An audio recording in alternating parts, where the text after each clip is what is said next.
Alas Kalimoyo, hidup seorang pemuda bernama Rian. Rian adalah pemuda pemberani, tapi terkadang keberaniannya cenderung menjadi kecerobohan. Ia tinggal bersama neneknya, di sebuah rumah tua yang penuh dengan barang-barang berbau mistis, peninggalan keluarga. Salah satu benda yang menarik perhatian Rian, adalah sebuah paku tua, yang ia temukan di gudang. Paku itu berkarat, panjang, dan terlihat seperti tidak biasa. "Nenek, ini paku apa?" tanya Rian sambil membawa benda itu ke ruang tamu. Wajah neneknya langsung pucat. Ia dengan cepat merebut paku itu dari tangan Rian dan berbisik, "Ini bukan benda sembarangan, Rian. Jangan pernah main-main dengannya." Tentu saja, rasa penasaran Rian semakin besar. Ia mendesak neneknya untuk bercerita, tapi wanita tua itu hanya berkata, "Ada hal-hal yang lebih baik tidak kau ketahui." Namun, malam itu, Rian mencuri paku tersebut dari lemari tempat neneknya menyimpannya. Ia berpikir, apa yang begitu istimewa dari paku berkarat ini? Ia meletakkannya di meja kamarnya, tanpa tahu bahwa tindakannya itu akan membuka pintu ke mimpi buruk. Rian terbangun oleh suara-suara aneh. Awalnya ia mengira itu angin, tapi suara itu semakin jelas, tawa lembut seorang wanita. Ia bangkit dari tempat tidur dan menyalakan lampu, tapi tidak ada apa-apa. Ia melihat keluar jendela, hanya gelapnya malam dan bayangan pohon-pohon. Namun, ketika ia kembali ke tempat tidur, ia merasa ada sesuatu yang salah. Udara di kamarnya terasa dingin, dan bau anyir tiba-tiba memenuhi ruangan. Ia mencoba mengabaikannya dan memejamkan mata, tapi sebuah bisikan pelan terdengar di telinganya. "Paku itu, milikku." Rian langsung bangkit dan memandang sekeliling, tapi tidak ada siapapun di sana. Meski takut, ia berpikir itu hanya imajinasinya. Ia berusaha tidur lagi, namun suara tawa itu terus menghantui malamnya. Gangguan semakin menjadi. Di siang hari, Rian merasa ada yang mengikutinya. Kadang, ia melihat bayangan seorang wanita di ujung lorong rumah. Malam-malamnya dipenuhi mimpi buruk, tentang seorang wanita berambut panjang, dengan wajah pucat dan mata merah menyala. Ia mulai bertanya-tanya tentang asal-usul paku itu.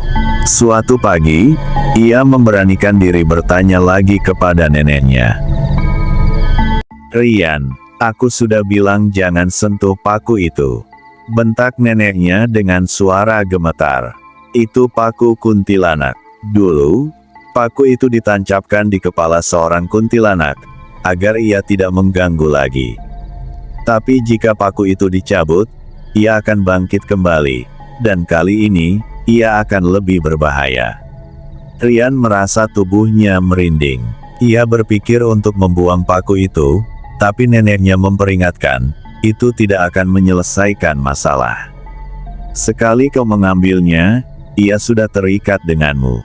Ketakutan yang semakin besar, membuat Rian mencari bantuan, dari seorang dukun tua di desa itu.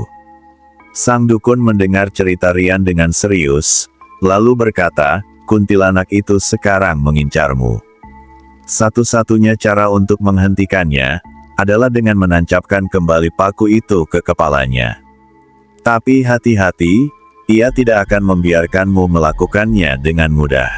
Dukun itu memberikan Rian segenggam garam, dan daun kelor sebagai pelindung.